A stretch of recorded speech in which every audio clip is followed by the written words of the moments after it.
Good morning guys, एक बार फिर से आप देख रहे हैं press club news Amit Wilson के साथ। आज की सुबह एक बार फिर हम मध्य प्रदेश के बड़वानी जिले की एक विशेष खबर आप मसीह समुदाय के समक्ष लेकर आए हैं, जिसमें पास्टर अनार सिंह जमारे जो बड़वानी जिले मध्य प्रदेश के रहने वाले हैं, जिनके ऊपर बजरंग दल के द्वारा हाल ही में एक फेक एलिगेशन लगाया गया कि वो आदिवासी परिवार को पैसों का लालच देकर धर्मांतरण करा रहे थे, जो कि सरासर झूठ है और एक षड्यंत्र के तहत किया गया है ताकि मसीहत को कमजोर किया जा सके।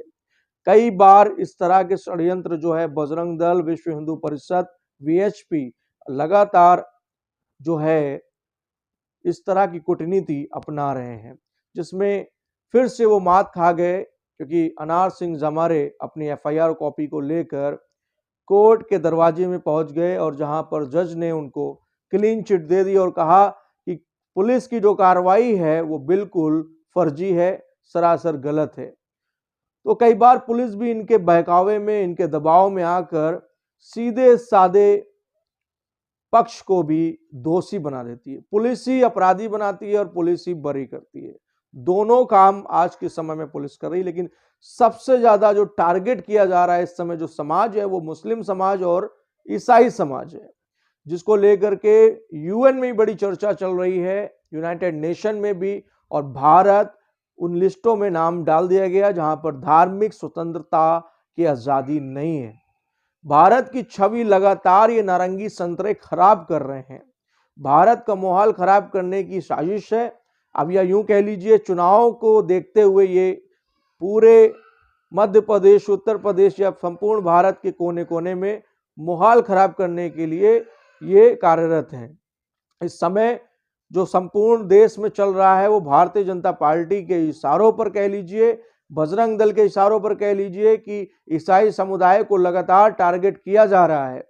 अनार सिंह जमारे और उनकी पत्नी और उनके बच्चों के ऊपर जो फेक एलिगेशन लगा दिए गए, उसकी लोकल कोर्ट ने, जज ने उनको क्लीन चिट दे दी।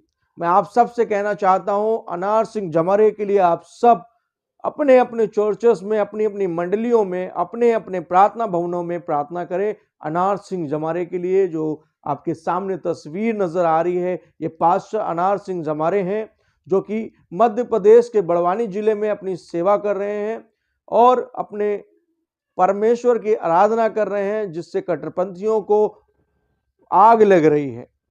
सबसे ज्यादा आज दुनिया में किसी को तकलीफ है वो है मसीह समाज, और भारत में सबसे ज्यादा किसी को तकलीफ है वो है मुस्लिम समाज और ईसाई समाज।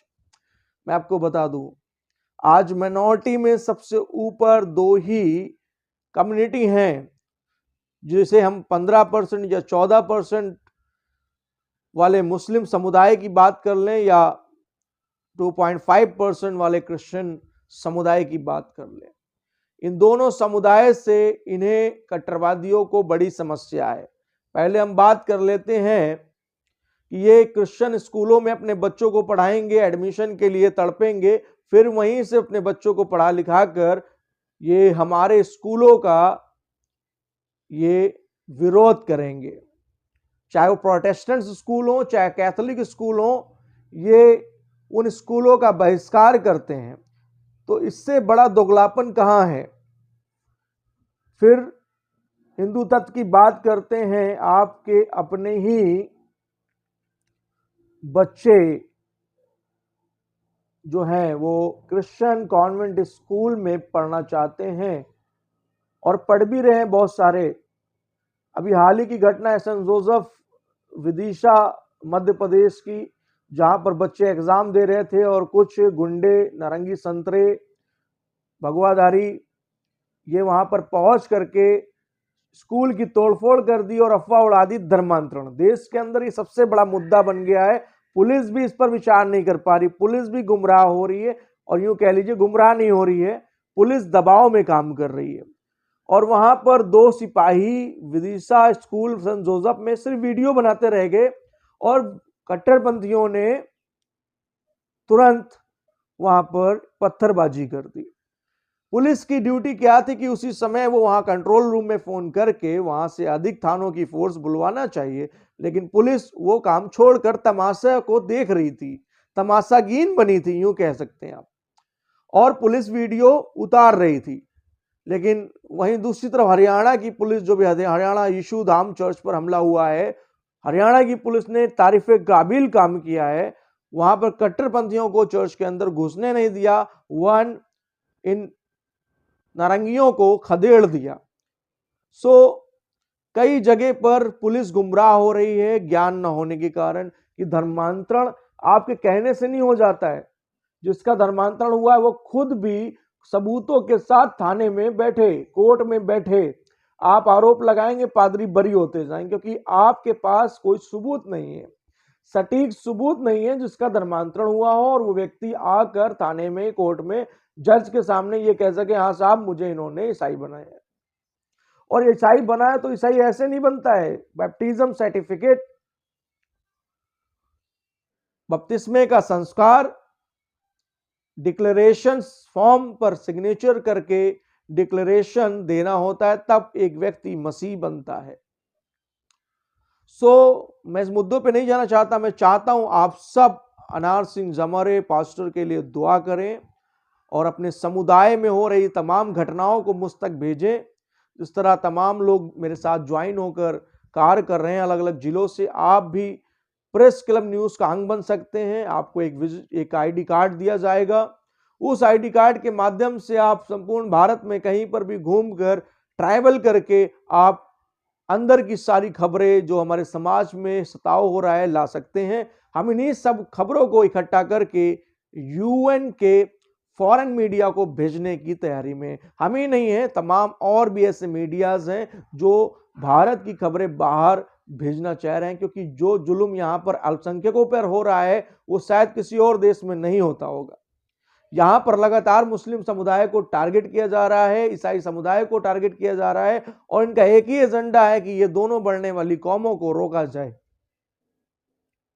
हमारे कई मुस्लिम भाई हैं, उनसे बातचीत होती है, कई मुस्लिम धर्मगुरु हैं, उनसे बातचीत होती है कि भारत में कभी ऐसा नहीं हुआ, लेकिन जब से भारतीय जनता पार्टी की सरकार 2014 से बनी है, धर्मांतरण के मुद्दे और बेफजूल के बिल निकालकर सिर्फ एक समुदाय को टारगेट करने के लिए यह काम किया जा रहा है। मैं आपसे कहना चाहता हूं कि शांति भंग करने का कार्य बजरंग दल, विश्व हिंदू परिषद कर रहा है। मैं कैसे ये कह सकता हूं, क्योंकि आज से कई समय पहले मैं भी इन्हीं का पार्ट रहा हूं। मैं खुद भी, आप इन तस्वीरों में देख सकते हैं कि जब मैंने ज्वाइन किया तो किस तरह से भव्य स्वागत एक रेस्टोरेंट के अंदर मेरा किया गया और मुझे कार्य सौंपा गया कि मैं सिर्फ उनकी खबरों को चलाऊं, क्योंकि मुझे मीडिया प्रभारी का पद दिया गया और मुझे टारगेट दिया गया, मुझे एक टास्क दिया गया कि मैं मदरसों के मौलवियों की खबरों को वायरल करूं ज्यादा से ज्यादा। और कई जगह, कई वीडियोस में, कई फोटोज में मैं कवरेज करते हुए अपनी टीम के साथ नजर भी आया हूं। जब मैं टीम के साथ प्रेस क्लब न्यूज कानपुर और प्रेस क्लब न्यूज लखनऊ के साथ में होकर के प्रत्येक राज्यों में मैंने इनके खिलाफ एजेंडा खोला था, और उस समय मैं इनकी सारी रणनीति को समझ गया और मैंने तत्काल प्रभाव से हिंदू समन्वय समिति का जो मीडिया प्रभारी था उस पद से मैंने इस्तीफा दे दिया। मैंने उस पद को छोड़ दिया और इन्हें काफी मिर्ची लगी। आज भी कुछ इनके लोग मेरे विरोध में हैं, कुछ मेरे मित्र हैं जिनसे मैं आज भी मिलना जुलना रखता हूं।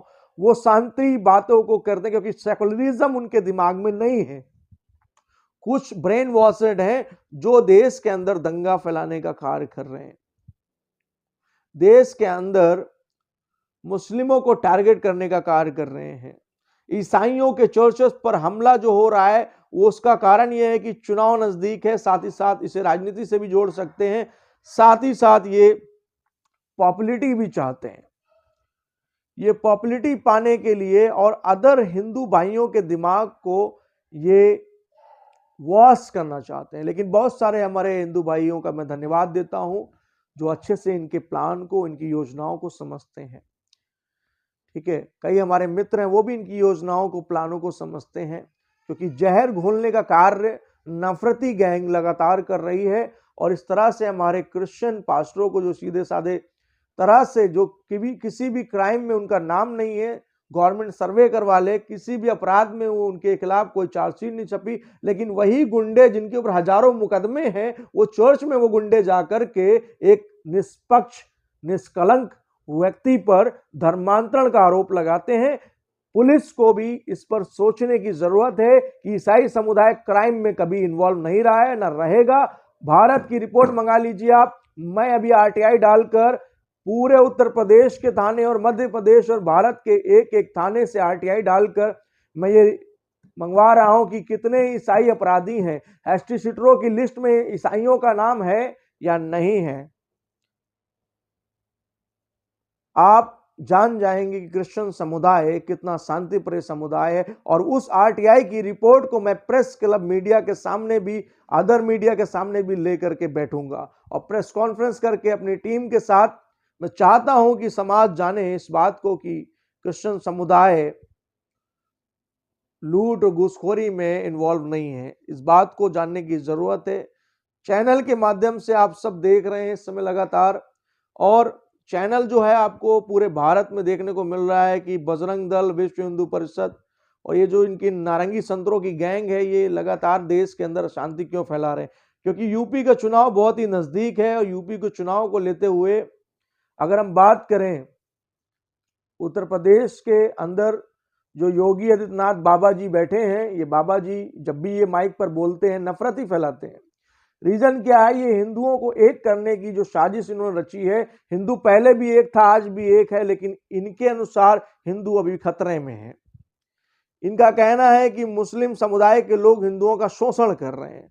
जब तक भारतीय जनता पार्टी की सरकार नहीं रही तब तक हिंदुओं का शोषण नहीं हुआ, लेकिन 2014 से माननीय नरेंद्र मोदी जब से सत्ता में बैठ गए हैं तब से प्रत्येक भारत के कोने कोने में हिंदू खतरे में आ गया है। आपके आईपीएस हिंदूज हैं, आपके पुलिस ऑफिसर हिंदूज हैं, आपके सभी जज और सभी लोग हिंदूज हैं। वो खतरे में नहीं है, लेकिन आप खतरे में आ गए। ये इनकी रणनीति है, ये इनकी षड्यंत्र है, ये इनकी एक यूं कह लीजिए राजनीति चल रहे हैं, जिसके कारण ये एक नहीं दो कौमों को टारगेट कर रहे हैं, क्रिश्चियन समुदाय को और मुस्लिम समुदाय को। बाद में बौद्धिस्ट, जैन और सिख देखे जाएंगे। इनको पता है ये छोटे समुदाय हैं, ये मुस्लिम और ईसाइयों से छोटे समुदाय हैं। सिख समुदाय है, छोटा समुदाय है, बुद्धिस्ट समुदाय है, छोटा समुदाय है। ये उसी को टारगेट कर रहे हैं। अभी ये दलितों को टारगेट कर रहे थे, ये जान गए दलित 85% है, हम इनका सामना नहीं कर सकते, तो दलितों से ये भाग गए। भाई साहब, भीम आर्मी का सामना नहीं कर सकते, अरे भीम आर्मी का भी सामना करो बजरंग दल वालों। भीम आर्मी का सामना करने की ताकत ही नहीं है, क्योंकि वो ठहरे 85%, आप ठहरे 15%, 3%, तो आप कहां से सामना कर सकते हैं? आप सिर्फ बरखलाकर धर्म और संस्कृति के नाम पर लड़ाना का कार्य कर रहे हैं। जो षड्यंत्र आपने रचा था अनार सिंह जमरे पास्टर हमारे समुदाय के ऊपर, मैं एज अ धर्म गुरु, एज अ एंकर होते हुए आपसे कहना चाहता हूं कि आपका कोई षड्यंत्र चलने वाला नहीं है।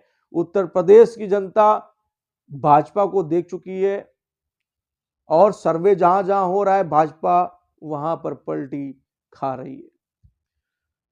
सब जगह से आपने किसानों पर अत्याचार करके, छात्रों पर अत्याचार करके, धार्मिक गुरुओं पर अत्याचार करके आपने अपनी इंसानियत और मानवता दिखा दिया है। आपके लोग मानवता और राष्ट्रवादी का सर्टिफिकेट बांटते हैं टीवी चैनलों पर बैठकर, वो सब आपके पार्टी ने, आपके संगठनों ने दिखा दिया है। इसलिए 70 साल लोगों ने कांग्रेस को क्यों चुना, यह जवाब सभी को मिल गया है। और 70 साल भाजपा को लोगों ने क्यों नहीं चुना, यह भी जवाब इन कुछ ही सालों में सबको मिल गया है। महंगाइयों को देखते हुए, चीजों को देखते हुए, दंगों को देखते हुए, मेडिकल में भी आपकी जो टीम है वो फेल है, इलाज मुहैया कराने में फेल है, विकास में फेल है, हर जगह फेल है, लेकिन धर्म के मामले में आगे है। क्योंकि आप धार्मिक उन्माद फैलाकर वोटिंग लेना चाहते हो, यह असंभव है। देखते रहें प्रेस क्लब न्यूज, सब्सक्राइब करें, हमारे साथ बने रहें। जय हिंद।